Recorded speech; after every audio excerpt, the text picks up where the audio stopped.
All right, so for the last recipe that we're going to make, we're going to take that sweet potatoes with all those really packed nutrients and disease-fighting fiber, and we're going to make a really nice dessert from it. So while I'm making this, we could talk about foods to avoid and why we're going to be making this.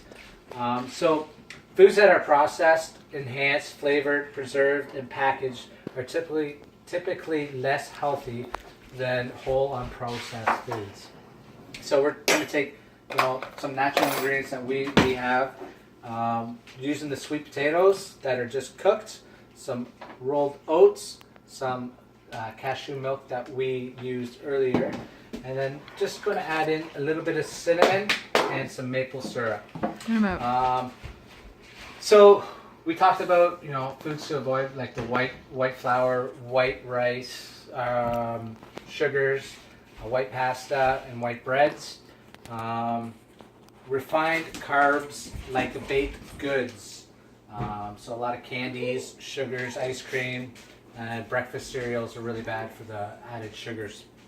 Soft drinks, sweetened iced tea, and lemonade and fruit juices usually have a lot of the added sugars that are just going to really spike that sugar level. And salt and high salt foods and condiments such as canned soup, lunch meat, soy sauce, gravy, ketchup, and mustard. And hence, that's why I had the pre-made homemade ketchup and mustard earlier. And then also processed meats and lunch meats.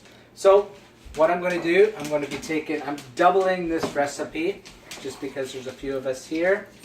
So we're going to take 1 cup of the cashew milk, the fresh cashew milk that we made earlier. I'm going to add that into the blender. And then we need 2 cups of sweet potatoes. Hopefully I don't make a mess here. I'm going to get a few extra in there. Alright. There's 1 cup. Oops. Made a mess. So, got a couple extra sweet potatoes. And then we're going to take 1 tablespoon of maple syrup.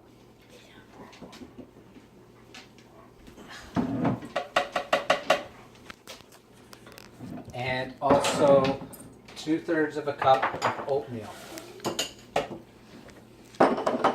And that's all we need for this sweet potato pudding.